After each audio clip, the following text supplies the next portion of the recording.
so used to working the same way. It feels scary. And so I think as a leader, being able to be confident in saying, I don't have all the answers, but please come along with me in this journey and we'll figure it out together. I think Right. people are looking for that partnership, Right. right? So, guys, welcome in. It's 12:01 Central Time. I'm in Madison, Wisconsin today. It's the Meaningful Ideas Trading Club, April 24th, 2025. And we're just opening up the Zoom room here. And so we're also live on Facebook. Anyone who's got the link from Facebook can come into the live chat and share in the conversation today.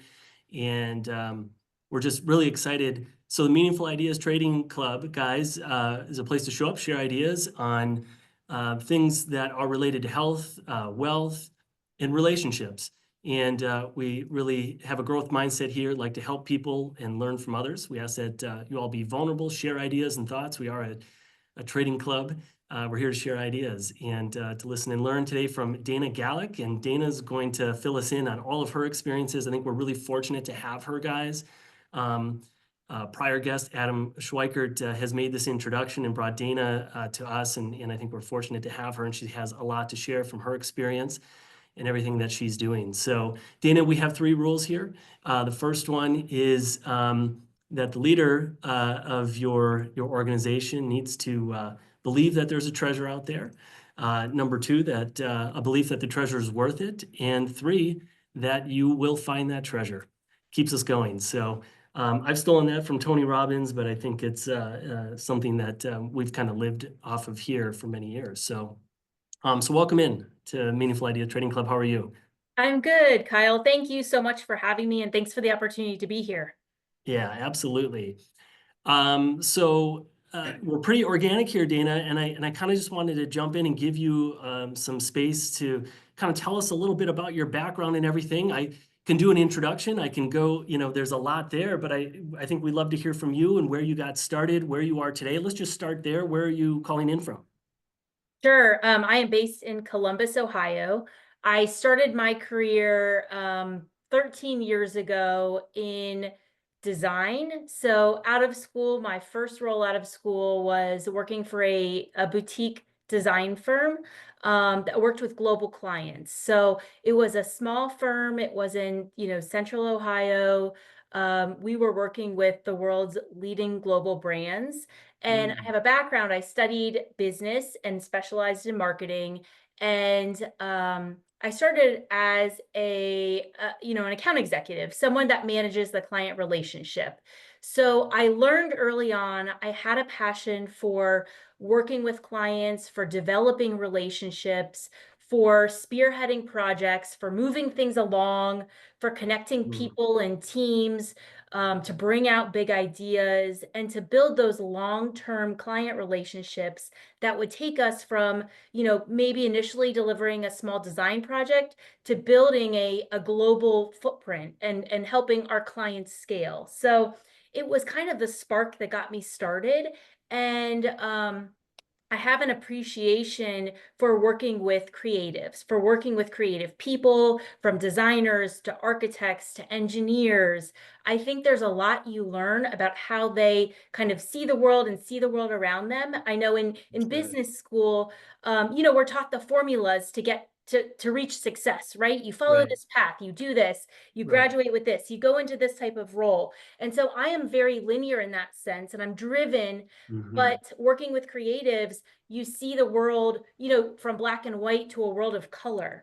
And it So was you're the linear inspiring. thinker. You're the linear thinker? I'm the linear thinker, but Yeah, I'm not anymore. But really. working in these environments, I think gave me an appreciation for, how do we solve problems in a way different than everybody else is doing it. And I think that is something that I have found in every single company, in every single industry I've been a part of. The firms that are growing and scaling successfully are saying, I don't want to be like my competitors. I want to do it With completely creative different. people from design.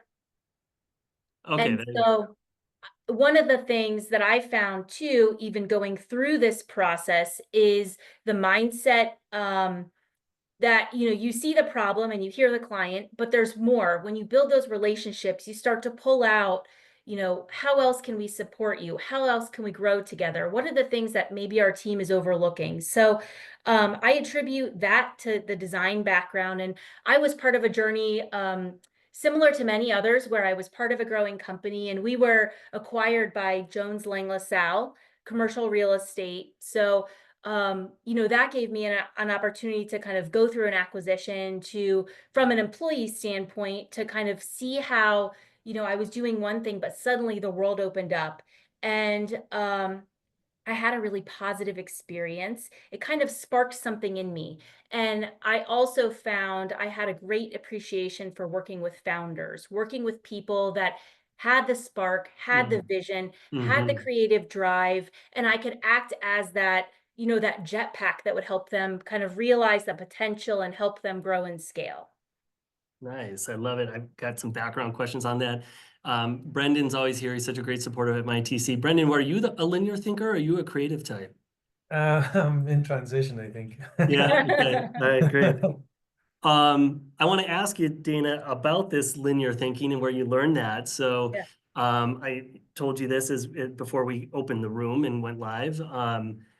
Today I'm on the University of Wisconsin-Madison campus and I'm in their business school. And it's like crazy. I can feel this spark here, right? I mean, there's like hundreds of students in here quietly studying and trying to figure out the business world and get themselves ready for the business world. Um, and I'm with some family members today, and my wife said to me, she said, they should all just stop studying and watch MITC. Watch what you're doing right now, and they should just get involved. And she's Yeah. absolutely right about that, right? Mhm. And it's weird because, and I get it, the mindset of a college student, and I was there and in law school and everything, right? And you have to sometimes go through that, but then there's just this other end of it, which is just the real world.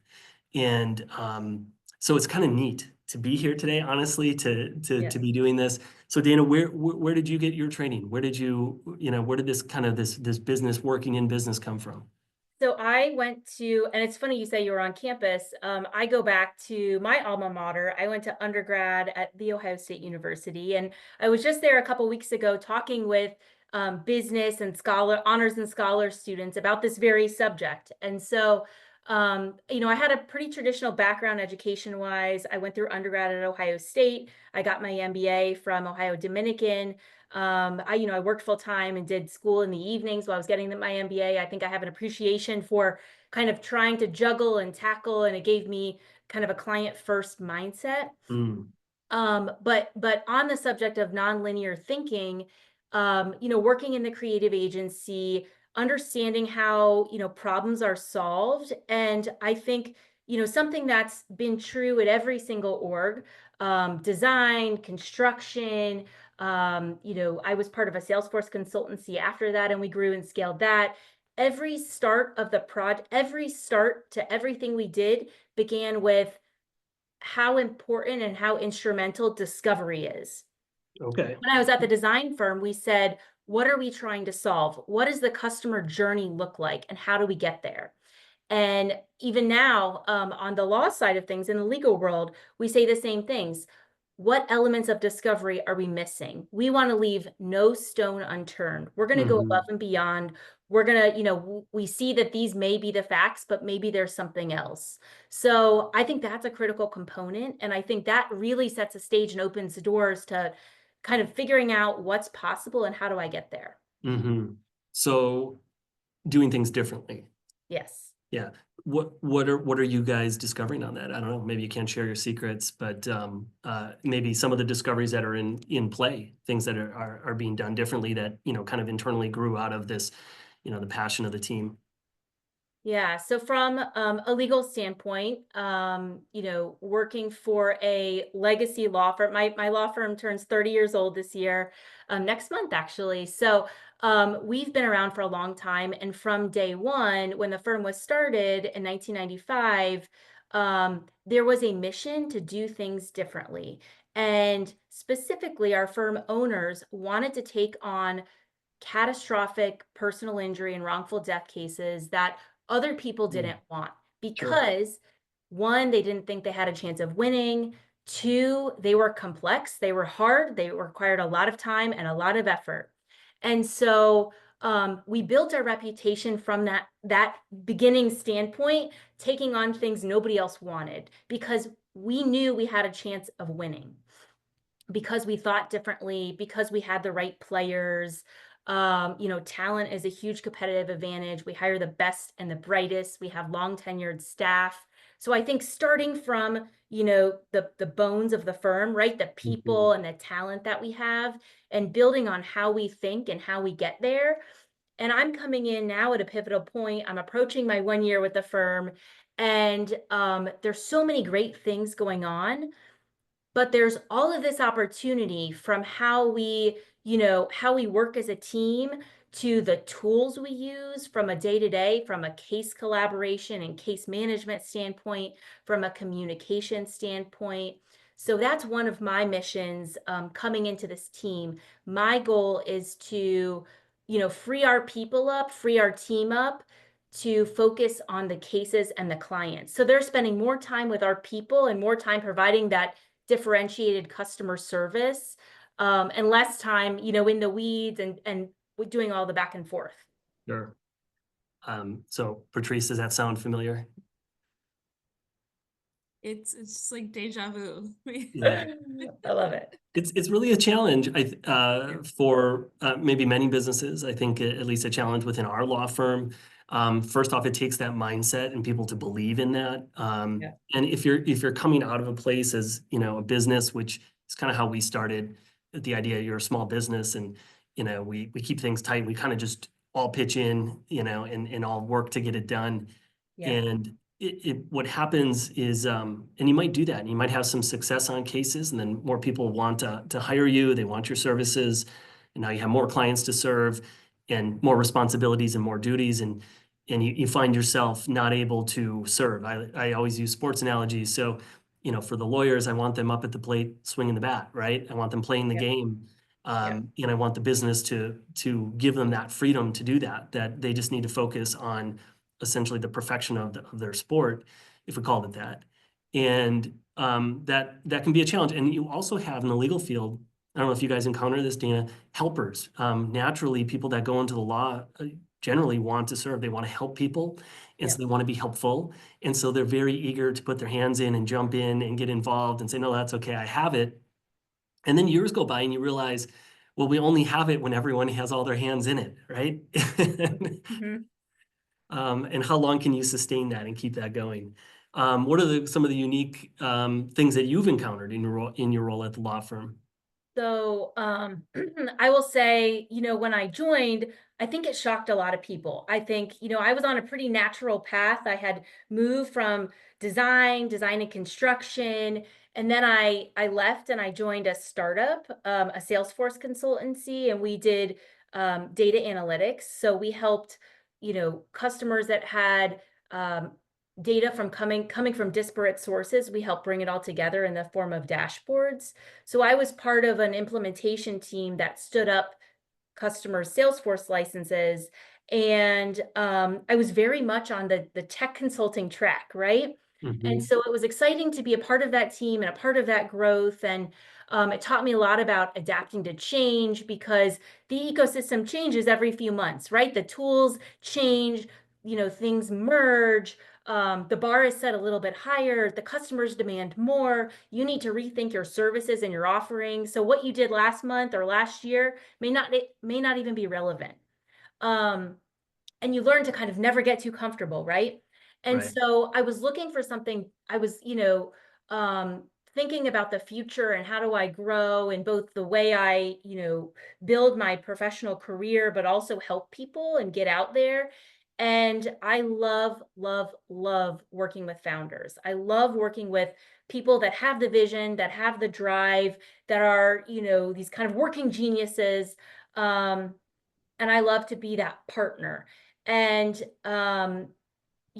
I had the opportunity to join Cooper Elliott at a really pivotal point. It was right at last year, and the firm itself was going through growth, and there was a lot of really positive things to latch on to. So I was inspired to join a team that, one, had a great culture, had a great reputation, and the future is really bright. But I'll tell you, I spent a lot of time, not having a very strong legal background, having to quickly, upskill and Sure. getting involved in all sorts of, legal mastermind groups and legal training and That's interesting. traction groups, small group cohorts with other legal professionals. And one of the things I found, which I think is really interesting, which I haven't heard anybody talk about, was we all get in this room, and I've been in multiple different scenarios where I'm with other law firm leaders, right? Owners and other operators. And you get in the room, right? And you start to talk about the problems that you have and how you overcome them. And everybody is talking, right? But they're not talking about other law firms. They're talking about everybody outside the industry. They're talking about where they draw inspiration from. And none Right. of it is looking at what the other guys are doing, right? It's that concept of thinking differently. So I was really inspired, being relatively new to the industry, to latch on to that and say, and kind of see the thirst that law firms have for differentiation, for thinking outside the box, for upskilling, right? In the terms of services and how you provide them and the way that you think about your law firm. So I thought that was really inspiring. And we had an internal, a firm workshop earlier in the year where we had, trainers come on site and work with us on kind of identifying what the evolution of our customer experience would be. And we talked about the Ritz-Carlton, how they deliver service from a hotel Absolutely. hospitality standpoint, right?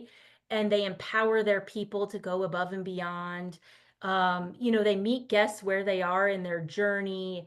They show empathy. And so we talked about, how does that translate for our firm? What does that mean? We Right. already have great, verbally, we treat our customers the right way. We manage the cases, we're detailed and we're communicative and we do all those things well. But what does it mean to go above and beyond? And somebody on my team said, we work with, injured clients, people that have had serious injuries, right? They may have a handicap, they may not be able to have the mobility that you and I have. What if we, as we're working through the case and we need to speak with these clients and meet in person, what if we offer to send an Uber to pick them up for our Yeah. meeting? Love that. Like Yeah. little Right. things that For are sure. nothing to us Right. that would make a difference to the client. Yeah. We talked about the importance of remembering, key milestones. So birthdays and anniversaries, in the sense that it's relevant to the business and makes them feel good and what helps strengthen those relationships.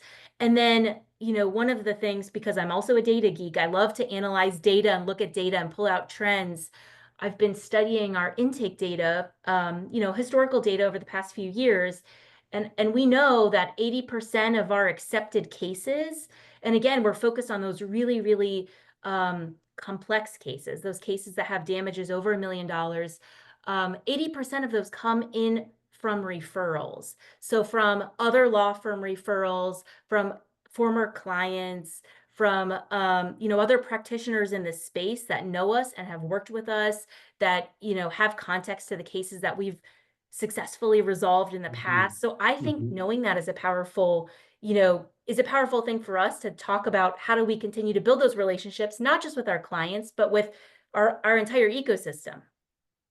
Yeah, absolutely. Guys, I put this in the chat. Take notes, guys. This is gold. You are getting really good out of the box style thinking here and fun stuff.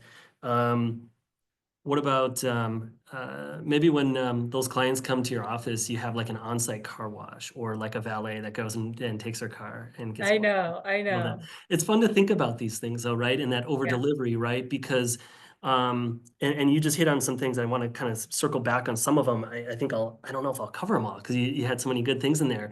But in industries, right, we have this kind of blue ocean, red ocean type thing, right? So if we take law firms, it's red ocean, just lots of law firms, right? Yep. And then we can niche that down and you can get into the different divisions, catastrophic injuries, for example, that you guys are focused on right now. You create a new blue ocean and you do that well. But then even there's a group of lawyers that does that in law firms, right? So it's like you have to then now take that mini red ocean that's full of like all the different sharks and create another blue ocean, which is kind of what you're describing here, saying it's a whole different level. It's almost like a concierge type service, right, with your law Yeah. firm. The thing is too with I'm sure you see this with law firms, people come to us, they don't want, this is not where they want to come, right? You don't go necessarily to hang out, at least in the type of law that your firm is doing, the type Yeah. of law that we're doing in family law, divorces and child custody. Generally, you want to stay away from that stuff, right? Maybe people want to see the lawyers that are writing business contracts for them or somehow helping them in that capacity. It might be a little bit of a different relationship. So when people come to us, it's a much higher level of like empathy and care as well, right? And it does make a difference. And I want to tell you a story because we haven't perfected this, and I'm not even sure if I can say it's out of the gate, but the idea is there, the seed is planted, and I know that it'll come to fruition over the next 25 years. And I learned this out of a really hard thing. So, and I feel like I'll get choked up about this today because it's my 10-year anniversary being married to my wife. Oh, And happy she's here. anniversary. Thank you. She's here with me. But in 2021, she treated for breast cancer, and she had choices of where to get this treatment. Some of you maybe heard me tell this before. So of the choice that she made, they had a really great program there. They had a woman who was a nurse navigator. And this nurse navigator basically was the advocate for my wife, right? And she was the touch point for everything. And as you can imagine, you're just going through like all the dark things that come Yeah. with that, right? And you have Yeah. lots of questions, there's appointments, there's things, there's all sorts of stuff.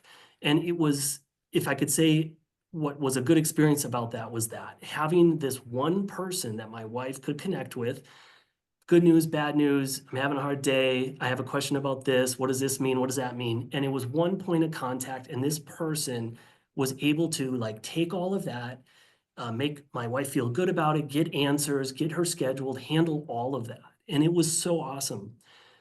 In contrast, and she had a surgery related to this that we did with a different medical group. And we did that because the surgeon was highly recommended and the surgery was great. And we have no complaints about the surgeon and the surgery. Yeah. The care surrounding it though was entirely different. And it was much more us having to figure it out, calling multiple people, showing up to appointments, sometimes that were canceled without notice, rescheduled, not having that same level of care that when you're in a hard moment like that, you really need. And so those two contrasts have always been really interesting to me. And I can say that we'll never know what the surgery would have been at the first facility, if I called it that, where we had the nurse navigator. But we do know that the experience there was much better, right? Yeah. Yeah. And so those are the things that then drive me as you talk about other industries to say, well, wait a second. Yes. I've got people coming through my door all the time going through their own things. And how do we help them? And how do we also protect the people that are servicing them, that are giving them, what's needed, the surgeon and the doctor, right? Because they also need to be in good emotional control and able to do their job. And if they're having to kind of take all of that on, plus do the legal service, that can be really demanding, right? Yes. So I did a lot of talking there, but give me your thoughts on that? And is it? Well, I have thought exactly the same thing, and related to, your medical situation that you described. My daughter had a complex surgery. She had a kidney surgery done at age 5, and it was complex. And the doctors in the Children's Hospital in Central Ohio said, we're going to be honest with you. We've never operated on a patient like a case like this before. Wow. And I had this moment where I was like, what do I do? Like, I don't know what to do. There's no one in my area that has, worked on this. I don't know if I feel comfortable. I'd love to get a second opinion. And so I made the decision to look elsewhere. And we went for a second opinion at CHOP, Children's Hospital Philadelphia. And it was just on a different scale. Nothing negative about our children's hospital is phenomenal here. But I had the opportunity to be an outsider and come in from out of state and have a completely different experience where, and it involved a lot of moving parts and pieces, and getting all the transcripts and the medical records and everything sent over. And, I was expecting, we were there for the consult, and they said afterwards, if you're interested in moving forward, follow up with our intake, and coordination department to get you scheduled. It's going to be a couple months out, you'll come back for the surgery. And, it was like a sign. When we walked out of the room, they said, we just had somebody drop off the schedule. Can you get it done in 2 days? And I was like, yes. And so it was like the perfect coordination. And I think about that instance all the time when we talk a lot about intake at our firm and how can we strengthen our intake. And, from the point that somebody calls in, what could we make them Mhm. do? How can we help them and how can we service them in a way that we're not already doing? Right. And so I think back personally to that experience I had, and I'm sure you do too, from your wife's experience, and you say, okay, this is something from the medical field that we can apply to law and the way we do business and the way we handle customers. And I think too, back to my design roots, and we worked with a lot of clients that came to us and they said, this is our brand, this is who we are. How does that translate in the physical and digital world? What does that Right. look like? Mhm. Invent it for us. And so Mhm. I think about that too. And I think all the time about, okay, this is who we are as a firm. This is who we stand for. These are our core values that we lead by every day. How do these empower us to serve our customers in a way that we're not already doing? Mhm. Yeah, it's man, you can just really do a deep dive on it and really get into it and get into the weeds. Um, Patrice, we're fortunate to have her on our team, and one of the reasons we brought her in was she was different from kind of our other workforce, if I said it that way, right? She came in as a legal assistant without really having that legal background. Now she is um, in a local theater production for Legally Blonde. So, Oh, I which is love awesome, it. which is so cool. But one of Yeah. the thoughts with Patrice was she thinks differently, right? Yeah. And she has different background and experience, and she's worked for some major companies and engineering type background, all different sorts of experiences. And how do we get that into our flywheel, right? To help us take different steps in different directions and stand out from the rest of the crowd. How do you handle a person like me who has a lot of creative ideas and has like thoughts, like I voiced out before, about how I really want things to go well and be smoothed out, and but when spread thin and doing things like this in Yeah. legal work, it's not that way, right? So how do you come into an organization, law firm or not, Yeah. and take that person and say, hey, this is what we need to do here?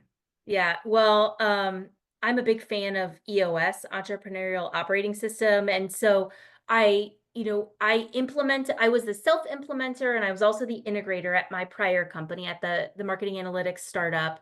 And I found a lot of value in figuring out a business operating system that aligns your people and aligns your team, and especially the leadership team. And I found, from working with founders and people that have a lot of ideas and sometimes get distracted by shiny objects, this is something that helps us stay grounded, because as part of that process, you develop, what your business plan is, what your vision and how you're going to get there, the traction component of it. And you build out that outlook, that 1, 3, whatever it is, 8, 10 year.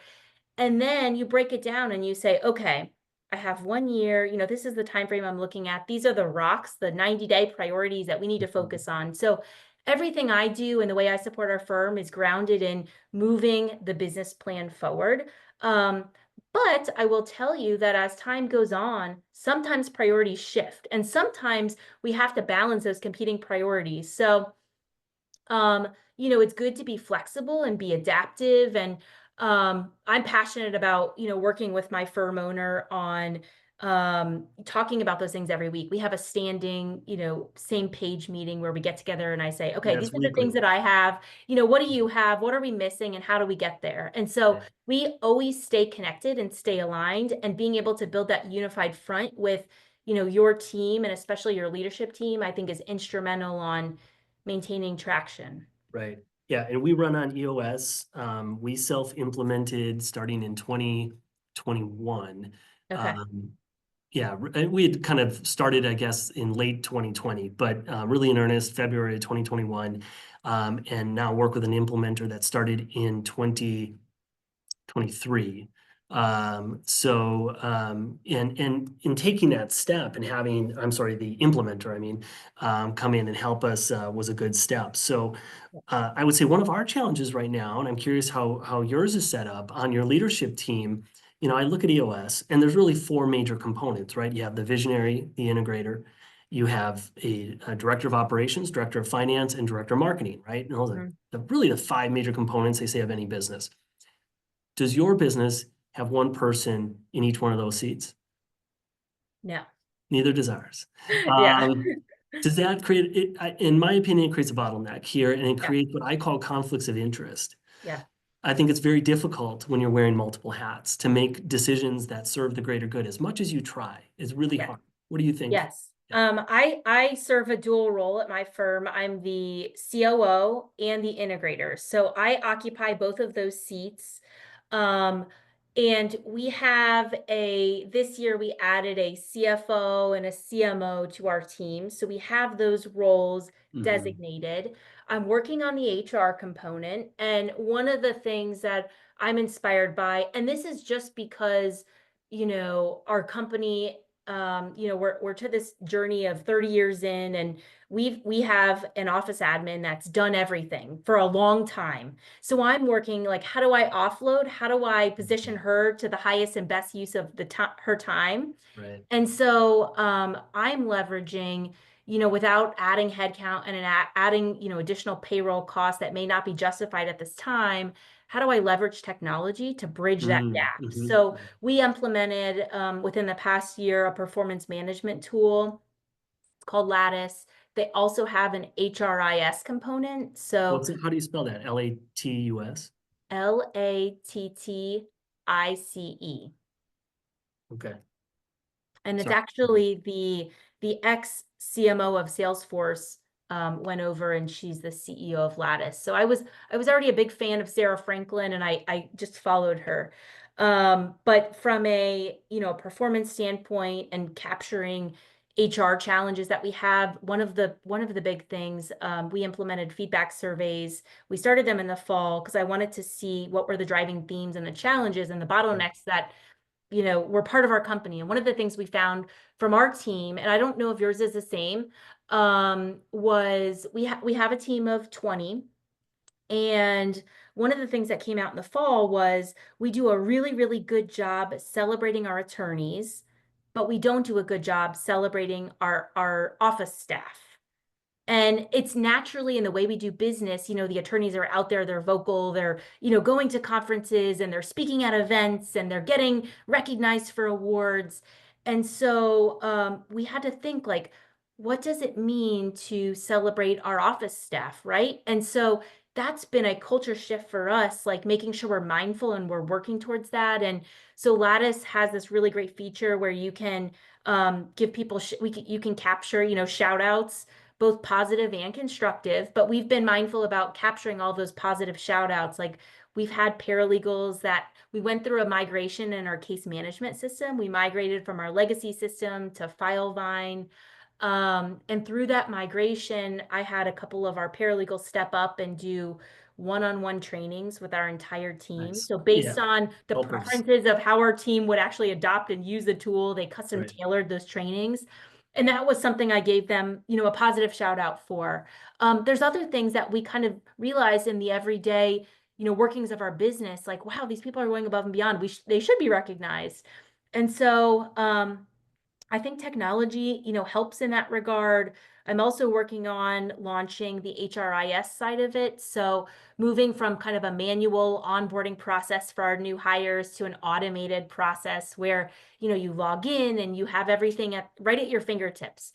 And so it's a new way of thinking. And I think, there's challenges that come along with it in terms of, and no one has ever said to me, this is how we've always done it. But I know that's one of those phrases that can be challenging. And I think law firms get a bad reputation because I think a lot of people assume they are so, they're so hard-headed, they're resistant to change, Right. they're stuck in the past, they're not receptive to the future. But I don't think that's true, Mhm. at least from what I've seen.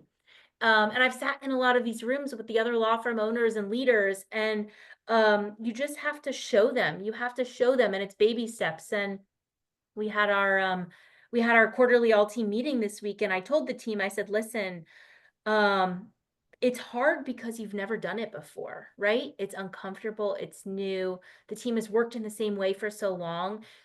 Trying a new technology or, adopting a new process is difficult, right? And Absolutely. you go Yeah. through that learning curve of, like, feeling confident and being able to build your confidence and then helping others. And so I think that's where a lot of opportunity lies for us and some of the other firms that I've worked with.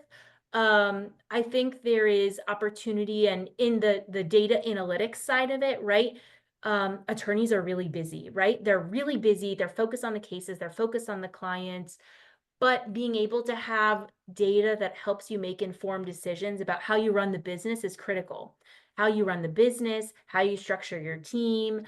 Um, we had, I'm looking at everything from, the revenue mix, right? We're heavily contingency based and we do a small percentage of hourly work. And I'm looking at time card data for our employees, saying, hey, are we spending the right amounts of time on these tasks? Should we be reallocating some of those hours to more productive activities? And then from a reporting standpoint, building out those KPIs that, those milestones, those parameters for your team by role that help them be successful in the role. Mhm. And one of the other things I found is in small firms, you're used to flexing, right? You're used to adapting. You wear many hats, you jump in and you help, do whatever the business needs because it's the right thing to do. I think as the companies grow, you're able to build more of those defined roles and responsibilities. And I think Yeah. that's one of the opportunities that I see for us, continuing to define those roles, helping my founder get out of the weeds, helping our office admin, work on activities that are the highest and best use of her time. And so I'm passionate about that. I think it's exciting. I think it's cool to kind of see how tech can augment that and help us with some of those pain points. I definitely don't think technology is like the solution. I think it all starts with people. You got to have the right people in the right seats. For sure. You have to, be willing to be mindful of, what it takes to go through these changes. Yeah, I mean, in technology, also the experience for clients or customers, depending on your business, right? Like that does affect a lot of the ways that we then end up doing business, right? I mean, that's one of the ways that technology really can change things. So transformation is always important to me, that just that word, what it means. And I'm not sure if it's just, law firms or businesses or just human beings in general. I'm not sure if it's the culture. I don't know. But there seems to be, if we just kind of go back, right, like from childhood, birth, and up, like there's an understanding and expectation. I mean, at a college today, everyone here clearly understands transformation. They came here, they're participating in that. They said, I want to come here, I want to learn, I want to grow into something else, right? Yeah.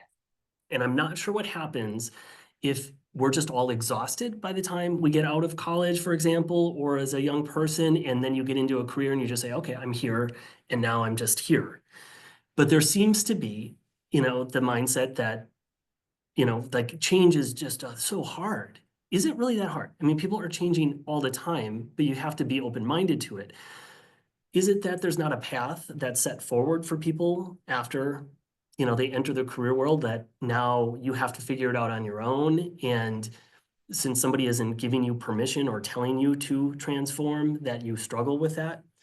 And personally, I had this kind of, I guess, aha moment in the past month where we decided to list a piece of real estate that we have. And I'm generally a kind of a buy and hold guy. This is on the personal side of things in my life. And, but I kind of came to the realization that as long as I hold that thing, that's all I get. But if I close that up, I open then new doors and new Yeah. opportunities. And that's Yes. kind of what you're talking about here is, yes, that got us here. Yes, that's been really good. let's see what happens if we decide we're going to change, right? And let's see what new things come our way. And I'm trying to be more mindful of that as I sometimes I just want things to be maintained and the same as I know. well, right? I mean, I'm not always, transformation is hard, I get it, but Yeah. it is a mindset, I think, more than anything else. Yeah, there was a slide in our all team meeting that I had in there that had a quote from John Maxwell. It said, "Change is inevitable, growth is optional." Yeah, So, regardless of whether we are receptive to true. change or not, it's going to happen. The world is going to change around us. And Right. so I was reminded by somebody on my team when I was talking about, like, I said, boy, everybody talks about how much they love change, but then we actually get here and it's harder. It's harder, why is it so hard? And they said, well, Dana, you can say you're open to change, but then when you actually have to change, that's a different story. And so, it's really cool to be a part of this process. Even the challenges, they teach you how to think differently. They teach you how to manage conflict and manage resistance. And I think that's a big part of kind of where we are as a society, even outside of law. Like, we're going through these changes, right? The industry as a whole is going through changes. We're figuring out what AI means, how to use AI, what it means for the business. How does it make us more productive? How does it free us up to focus on those human interactions that are really going to drive our business Right. forward? Right. And at the same time, it's like we're kind of stuck in, like, oh, we've always done it this way, like not cliche, we've always done it this way, but like we're so used to working the same way. It feels scary. And so I think as a leader, being able to be confident in saying, I don't have all the answers, but please come along with me in this journey and we'll figure it out together. I think Right. people are looking for that partnership, right? Yeah, absolutely. Guys, feel free to put any questions, comments in the chat. We will have a hard stop today just before 1 o'clock because of the room I rented here at the business school. They're going to kick me out. Unless they all want to just join in on the party on this live, that would be cool too. But no, really jump into the conversation here with Dana. She's got so much good information. Dana, I also had another aha with our vision traction organizer. I kind of struggled with that document and what it meant. And we have what we call a daily huddle where we do a Zoom every morning. It's 8:36 a.m. We've been doing that now since 2021. And we get in and we try to talk and, share some information, inspire the team, talk about things that are happening at the law firm, things like that, right? And so I pulled out our vision traction organizer and I started talking about it and all the different things on there. And some really high levels on the team started asking me all these questions. Well, where are you at on this? What progress have you made? And I could see my partner and I are both like kind of like holding on to our seats, like, oh gosh. Like, we're being questioned. They can see, you kind of start to have this like kind of thought of like this imposter syndrome, like, oh, they're right, I'm not doing any of this stuff. Yeah. Collected myself and came back to the realization that the VTO is a goal sheet. Yeah. It's a goal sheet.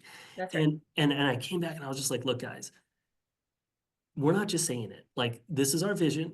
This is how we intend to get there. We've said it to you. We've now written it down. We're sharing it with you publicly, right?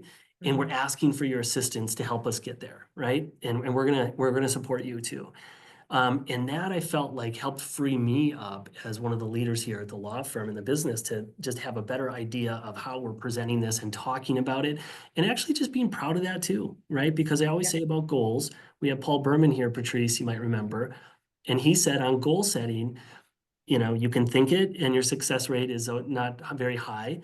You write it down, you make it public, and you have somebody hold you accountable. If you get all those four things, you reach your goals like at a high percentage. And I think he's right.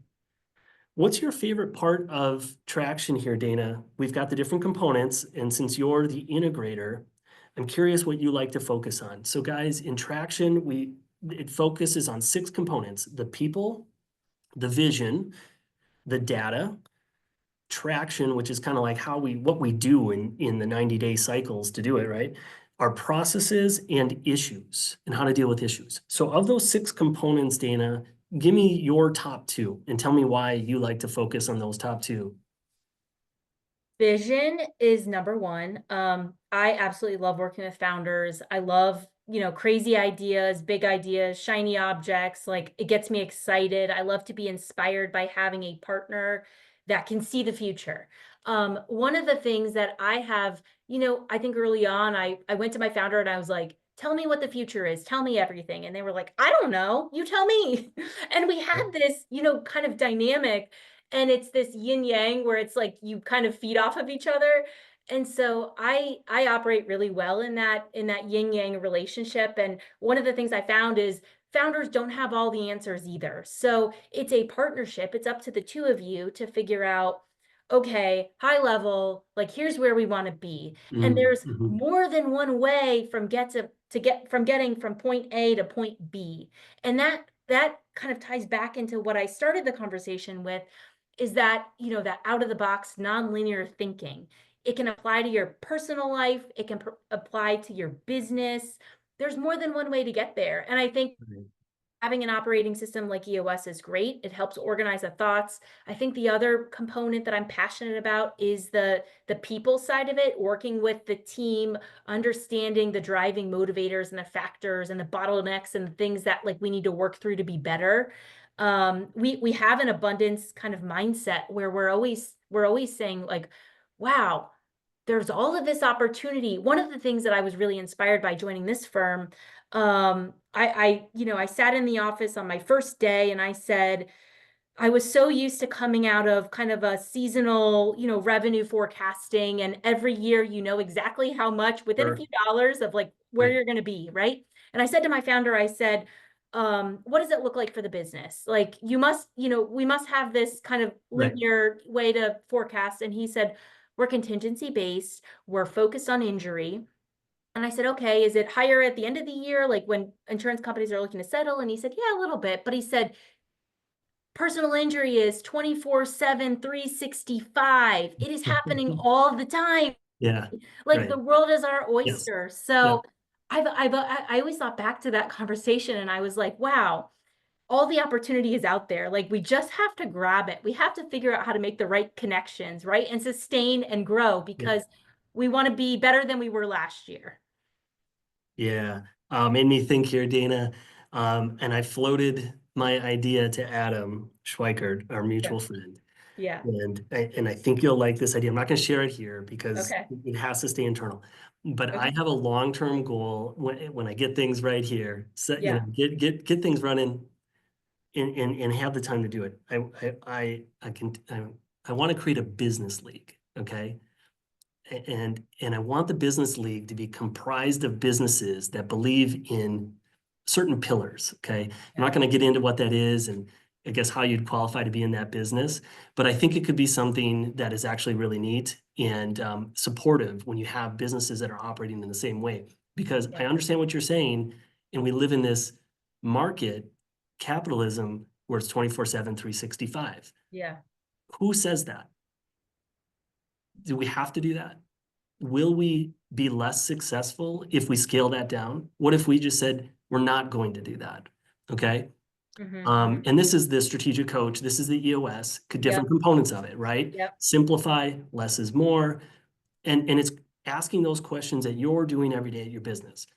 Is this actually make sense? Just because we did it that way, do we have to do it that way? Yeah. Would our numbers actually be higher if we did not 24/7? We did what, 12/5? We'll get more into that offsite some other time, I think. I have more questions for you here. And if anyone else have questions, come on, guys, jump in here with Dana. What are some of your favorite books here? I'm not familiar with Sarah Franklin. Is she an author? Is she a speaker? Who's she with? She was the chief marketing officer at Salesforce. And then post Salesforce, she is now the CEO of Lattice. So I've been, I was a fan of hers when I was at my Salesforce consultancy. I would go to the conferences and sit towards the front and listen to her speak. I think she's really inspiring. I think she has a great sense of collaboration and teamwork. I've read the entire EOS traction library from cover to cover. So I have, if you look at my library, it's like the books are like earmarked and Post-it notes coming out and highlighted and notes in the margin. And I'm also looking at, new things. So one of the books I read recently was by Mo Bonnell. It's called Give to Grow. And it's this whole, have you heard of it before? No, no. You should look it up. It's super interesting. It's a whole concept of when we are focused on giving, when we are focused on other people, providing value to others, we benefit. Mm. And we're able to grow our businesses in a more organic fashion than traditionally selling, having a seller's mindset. Yeah, I love that. I'm gonna check that one out. Give to go. I want to ask you about people. I always like to come back to Jeff Bezos. I guess I would call him a creative. Maybe he's linear. I don't know. I don't know him. But from somewhere in his imagination, Amazon is what it is now today, right? And so Jeff Bezos has this 3-question rule that he uses for hiring new Amazon employees. And I always come back to this. Patrice, you went through this test, you just didn't know it. So That's good I to want to ask you know. about this. I just want to get your feedback on these, Dana. So Sure. number one is to ask, this is the 3 questions that he asks. Yeah. Number one is, will you admire this person? Okay, I'm going to run through them. We'll come back to them. Number one, Okay. will you admire this person? Patrice, can you put this in the chat? She's on it. Will you admire this person? Number 2 is, will this person raise the average level of effectiveness of the group they're entering? So will this person raise the average level of effectiveness of the group? And then number 3 is, along what dimension might this person be a superstar? Along what dimension might this person be a superstar? All right. I didn't prep you on that. So you haven't had a chance, I don't know if you've seen it before. No, I have not seen it before. My brother works for Amazon. So after this call, I'm going to call him and I'm going to ask him, did they ask you these questions in the interview process? But that's awesome. And it's really, really cool. I think those are great questions. I think, would you And this admire? is what I think, this is what Bezos, Yeah. as they're interviewing, they're asking themselves, right? Like, so I think Yeah. maybe it's not directly, kind of like, will I admire this person that I'm in front of? And yeah, go ahead. Yeah, tell me your thoughts. I think they're great questions. I think, I've thought similar questions, not exactly the same, but I've thought similar questions to when we're attracting talent and bringing new people into the office. I think you want someone that people are going to look up to, right? And that are going to bring out the best of who your company is, and obviously your core values, that are going to continue to kind of push the way you think and the way the teams operate. I think that's all critical. I think those questions are spot on. Since I've used that, I feel like I feel more challenged every day in a good way, because you start playing up Yeah. right? And you start surrendering a little bit, because you say to yourself, I'm interviewing this person, let's say for CFO. We need a fractional accountant on our team, right? Here's what I know about accounting. Here's what I know about our books, right? Now I could hire somebody and then I could tell them everything I know and tell them what to do. Yeah. But in doing that, then I'm not really raising the effectiveness of the group, right? I'm not allowing that person to be a superstar. I'm just keeping them at a level. And so what I found as we've really dug into this, I walked away one day from an interview and I called up my partner and I said, took a deep breath, and I'm like, it is really hard, because you have to like give things up. You have to kind of like, you're not giving up your business. Like, it's still within your vision and how you want it to go, but Yeah. you have to get out of the way, because for these positions that we're looking for, where we want people to come in and help, we have to say, I'm hiring you because you have a higher capability than me. You're better at this than me, right? And by doing that, it serves the greater good of the whole company. And then when these folks come in, and then our processes aren't great, or there's old things being done that we haven't improved on. In order to keep that person on the team, we better go and fix that, right? Because they're not going to stand for that. So it just like creates this whole ecosystem of like, good enough is never enough, right? Like, it's just not enough, and you keep going. Yeah. Well, I think, we're always thinking about how can we be better, and we're never comfortable in the status quo, right? Like, we want to be better, we want to grow, we want to help our clients, we want our businesses to grow, we want ourselves to grow. Yeah. So Dana, we're going to get this one out onto our YouTube channel, we have to share this conversation with the world. I think you have so many good things to say in here. What are you working on? Where do you think things are going for you in your law firm? If you can share some of that can give us some inspiration to the team here, and maybe even on a personal level, things that you're doing to fine tune things and make improvements. Sure. I'm working on a lot of things right now, as I'm sure you can imagine. I'm really proud of kind of the traction that we've made in terms of a couple of things. So I'm focused on marketing. So when I came in, it's not uncommon. There was a lot of different people cooks in the kitchen, and there wasn't any real accountability. And early on, I was like, you know what? We need to own our own data. We need to have ownership and visibility into our own data. I don't want that. I don't want the vendors to own that. So we went through a period of transition where we figured out, how do we make that happen? How do we bring that back in-house? How do we ourselves hold ourselves accountable, not relying on our vendors, but going to our vendors and saying, okay, help us, like, here's what we think, tell us the best practices, help us get there. So kind of changing that relationship, I think is really critical, and we've done a great job of it, and we still have ways to go, but it's going well. I think from a people standpoint, continuing to build out roles and responsibilities, things that, because we're a small firm like yourself, it's like people have done things that aren't really the best use of their time, or like their time could be spent better in other ways. So figuring out what that is, how do we make that shift? We're going through that process now. From a growth of a firm growth standpoint, we're expanding our footprint.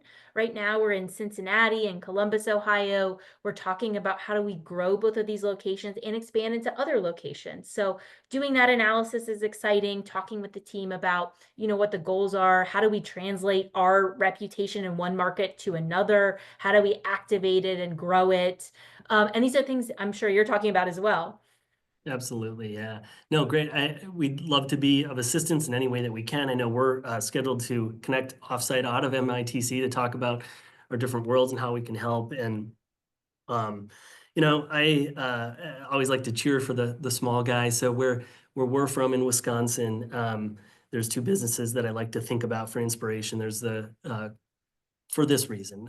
There's the Kohler Company and there's Johnsonville Sausage. And I like to think of these two because they are known internationally, Yeah. and well respected. And they both came out of these super tiny towns, like family business that, was nothing, right? Yeah. And they've now become this international brand. And I think if they can make it that way and doing sausage and toilets, like, we can be the best family law firm, right? It doesn't matter where you come from. It's the quality Exactly. of what you're putting out there. So hopefully we can help each other. I really appreciate your time today and working with us to come in here and have this program today. As I said, we'll put this on our YouTube channel, share that with you so you can share it with your network, and we'll connect. I appreciate everyone checking in today, guys. I have to do a hard stop. They're going to kick me out of this room. So, Great. but it's been great. So Dana, any final thoughts for us as we part ways? No, thank you so much. I really, really enjoyed our discussion today. I'm looking forward to connecting again with you in another week or so, Right. and we'll stay connected. Awesome. So good. Have a great day. I appreciate your time and everyone else is here, and just grateful for you all, and just enjoy your day. Thanks. All right. Thanks, guys. Nice suit, Kyle. Loving that, bro. Offside today, Timmy. Take care, my friend. Later.